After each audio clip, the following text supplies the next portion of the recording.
Welcome to part 2. If you did miss part 1, where I had an amazing chat with David Cleevely, you can catch up with it. Just scan the QR code below. Welcome to part 2. How long ago was it that Dan acquired the business? About a year and a half now. About a year and a half ago. Nearly 2 years now. Wow, that is just an example of, how a chance encounter over dinner and a couple of heads coming together in a partnership to produce something has gone on to something enormous. As you can see in many, many other examples in Cambridge. Yeah. The point is that Cambridge is very highly networked. You have a lot of these chance encounters. Yeah. And as a result, you get these great ideas coming out. And that's for me, whether I'm walking down the school corridor or whether I'm going to MPL or whether I'm meeting Jonathan or starting Cambridge Network or any of the other things I'm doing, that's the point. It's those networks that make it possible to connect things up and get the resources. And you are responsible for quite a few of these networks in Cambridge. So, we've mentioned Cambridge Networks, which David was co-founded, along with Cambridge Wireless, CW, which back then was called Cambridge 3G? Cambridge 3G. Cambridge 3G was in order that Cambridge wouldn't get left behind in the mobile revolution. We wanted to have access to 3G mobile telephony so that the companies here, particularly people like Sagentia and TTP and others, would have access to the technology so that they could then do consultancy and accelerate development. So when you go to these different networking events, I was at one last night. I was at the Cambridge Tech Week launch. Oh, good. Yeah, which was wonderful. This is the man who's behind, or certainly one of the people that's behind those networks, which are responsible for so many meetings and partnerships today and bringing people together. David, you're also very heavily involved with the Raspberry Pi Foundation, weren't you? So way back in the mid-2000s, numbers at the computer lab were falling, and there were various people who saw this and thought something ought to be done. And from that discussion came the germ of an idea that it would be a nice idea to have what's called a single wall computer. I mean, a small thing, about credit card size, a bit bigger perhaps, that would be a computer that kids could play around with, could program, could tinker with, could connect up to other things, and would give them some exposure to what computing was really about. And people like Pete Lomas and Eben, Upton, David Braben, and various other people, too long to list, were involved in all of that. But it was Jack Lang, who was an entrepreneur himself and a member of Cambridge Angels, and who was very active in Cambridge Wireless, Cambridge 3G, who he then took the bull by the horns, got some money from Robert Sansom, and then used that money to actually make the first Raspberry Pis, and they arrived in his garage and were sold from there. In fact, they sold out in the first day, I think. And I then got involved because Raspberry Pi had a charity as well as a trading company. And the idea was that the trading company would make money, would give money to the charity would then do good things with it. I joined the board of the trading company pretty early on. I mean, it just got started. And then after a few months, they asked me to be chairman of both the foundation and the trading company. So I did both roles for about 6 years. And we grew from, about a dozen people or so, a bit more than that, up to 230 during that time. The Raspberry Pi Foundation is doing some fabulous work. In fact, we recently had a meeting with them about recording an episode at some point in the future. It just shows it's one of those really, really important things that we do to really encourage sort of inclusivity and make tech accessible to everybody. And that leads me on to Cambridge Science Centre, which you've been heavily involved with them over the years, haven't you? Yes, so there were two people who came to see me in about, I think it must have been about 2012, Katia Smith-Litiere and Chris Leonard. I remember greeting them at the door over there, and they were the first people to come to me with a proposition for a science centre that I thought made sense. Now, a number of people have been thinking about doing a science centre in Cambridge because when you look to the map of England, it's the only area, East Anglia is the only area without its own science centre, right? So, but their idea was not to have some kind of glittering kind of big organisation. It was to do something that was based around experimental tables and exhibits that you could put in the back of a van and you could get out. Because the problem is it's not central Cambridge. Yeah. It's actually getting out to the periphery and into the fens, yeah. where you need to do something for the kids. And so that's what we did. And we did that for a long time. As with all startups, sometimes these things are a bit of a bumpy road. Stuck with it. And now, with the support of Trinity College particularly, we're sitting on the science park with a fantastic science centre based around those principles, based around this principle of outreach and making sure that you can get out and expose as many people, particularly those who would not necessarily get exposure to these things. I remember at the Science Museum, when I must have been, 9, 10, reaching across an exhibit, which was a round wooden thing with a metal edge to it.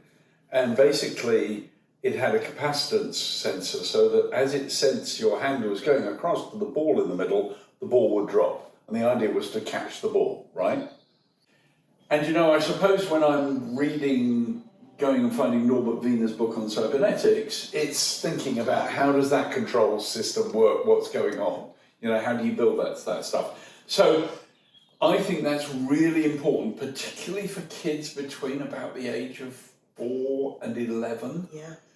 And in particular also trying to catch girls before they become too girly and think that science isn't for them, which happens kind of in that 10 to 13 range, right? Just intervene. And I think we undervalue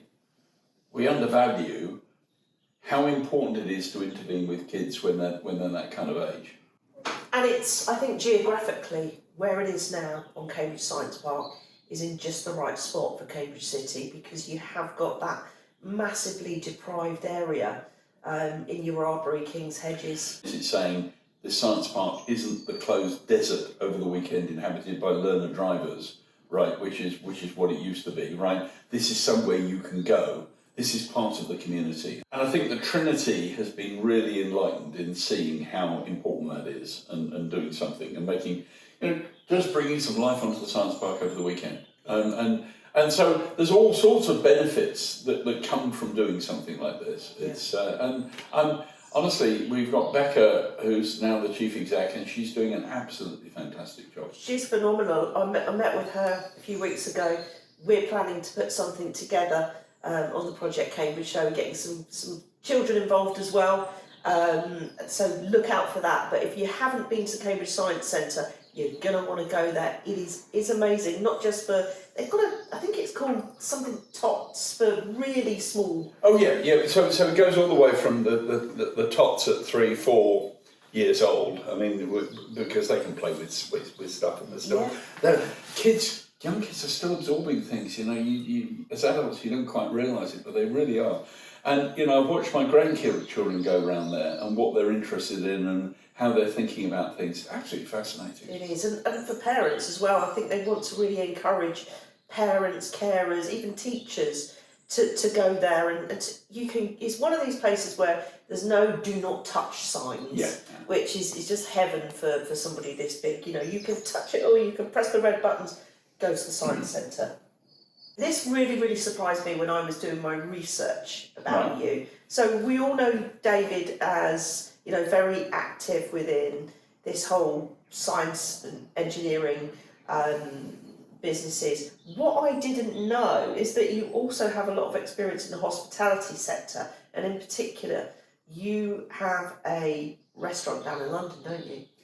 Yes, and you know the timing of this chat is perfect because immediately after this, I'm going to be picking up my nephew, who is the genius behind our restaurant down in London, and my son Adam, who's also one of the other directors, and we're going to be having a board meeting here at lunch, probably in the garden, judging by how nice the weather is. Beautiful day. But so to explain to the listeners what I'm talking about, we have an Italian restaurant down in London called Bocca di Lupo. In Soho, isn't it? It's in Soho. It's in Archer Street, and it's not done too badly. It got Time Out and Financial Times Restaurant of the Year, and you know, kind of, it's done pretty well. As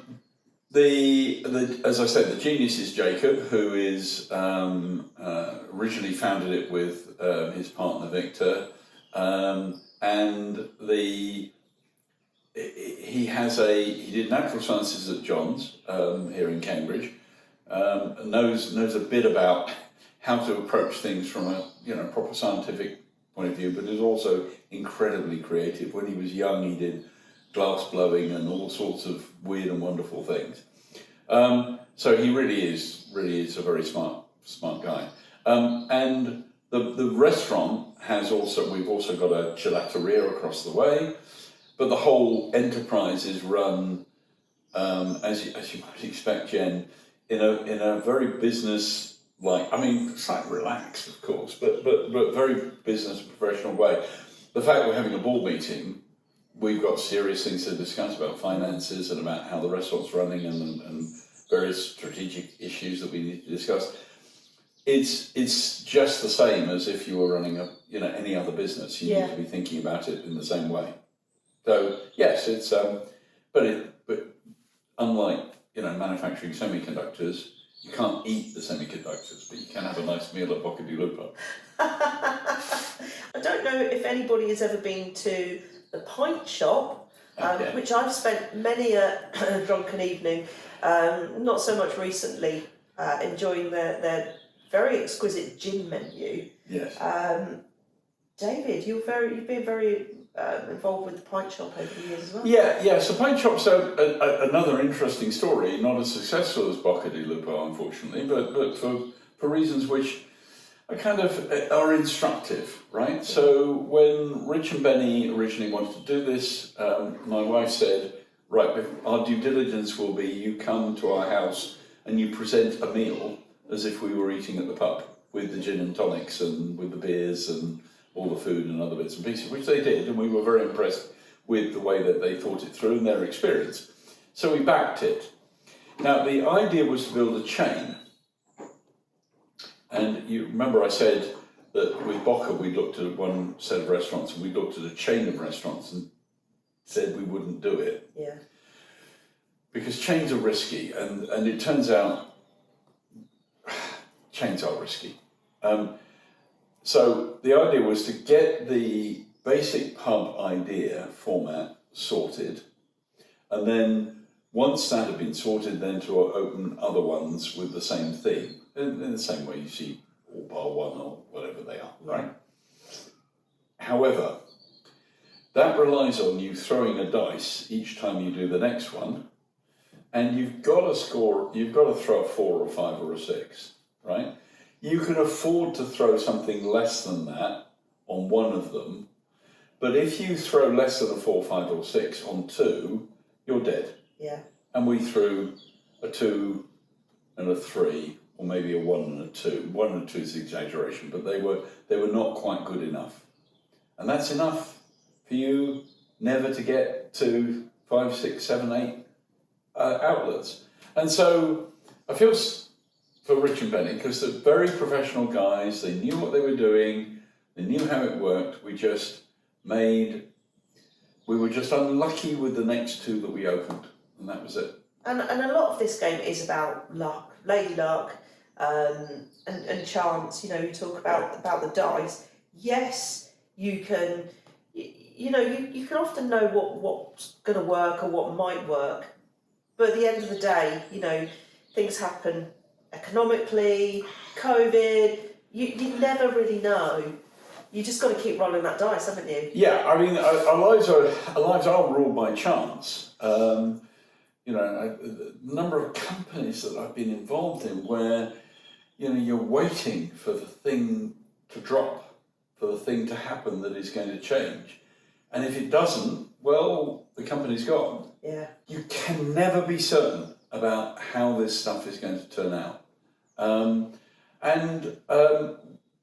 The problem we have, I mean, in terms of, you know, perhaps the way policymakers look at this, is of course they see the successes, and the successes are often promoted as somehow I was a genius, right? Of course, you need to be pretty clever about this stuff. You need to be astute and have a good business plan and so on.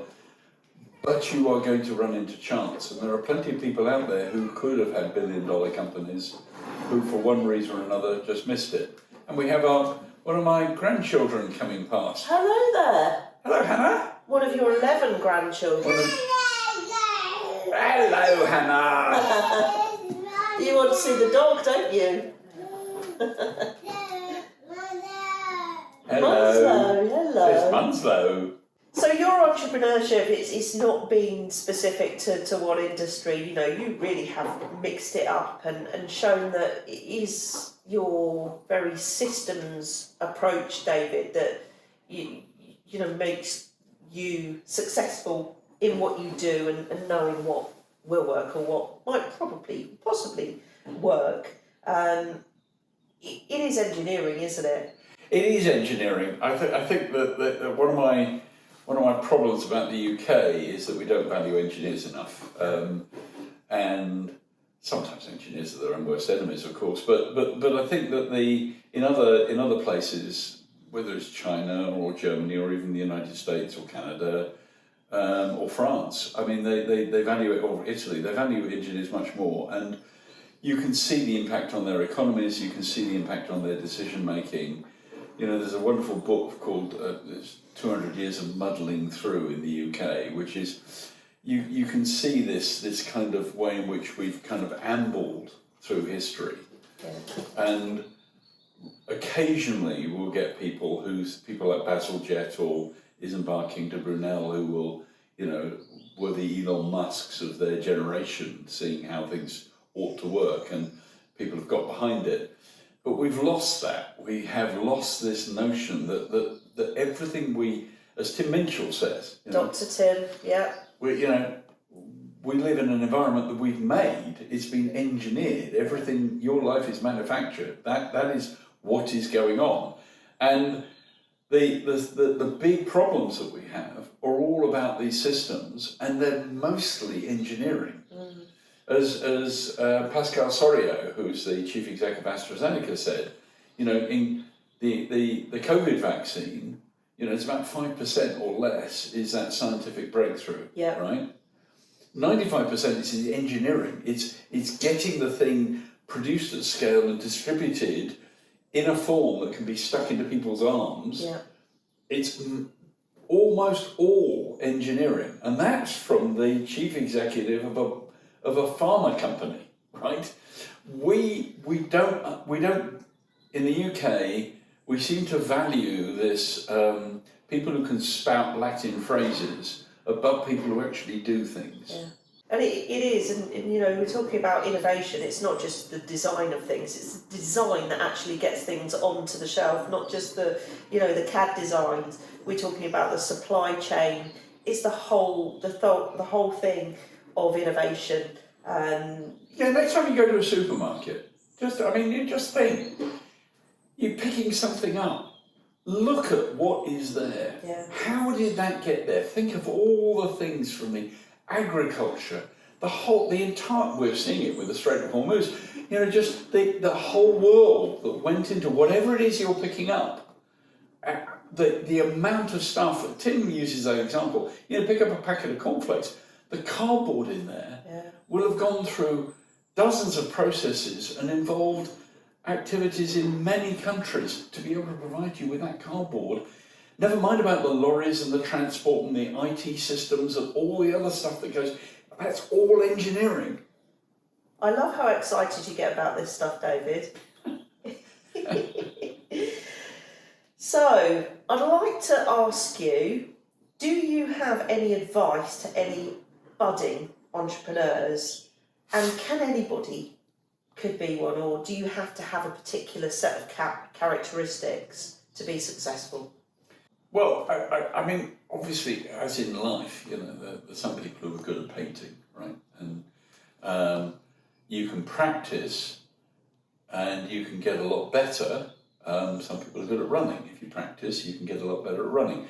Elizabeth Bennet in Pride and Prejudice is sitting at the piano with Colonel Fitzwilliam, and Darcy comes over, and Elizabeth decides that she poked fun at Darcy and says, well, you know, this is a man who wouldn't socialise at the ball of Huntingdon and didn't dance with, despite many ladies being without a partner. And Darcy says, well, I'm not very good at, effectively, I'm not very good at socialising, I'm not very good at this kind of thing. And Elizabeth says, well, I'm not very good at the piano, but I blame that on not practising enough. And I think that's very key. So there's obviously uneven distribution of various talents, but you can get a lot better at doing something if you practice. And that's really the issue. You have to overcome this feeling that you know, somehow you're not going to talk freely with people. Practice it, it becomes a lot easier. Talk to people, show interest in them.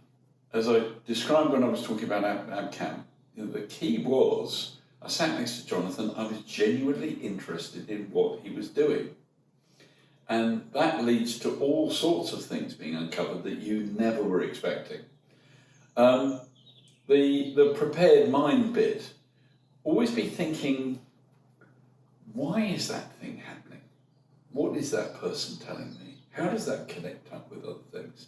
And so those are the things that I would say, but above all, is the most important thing is be generous, right? When you're meeting somebody, help them.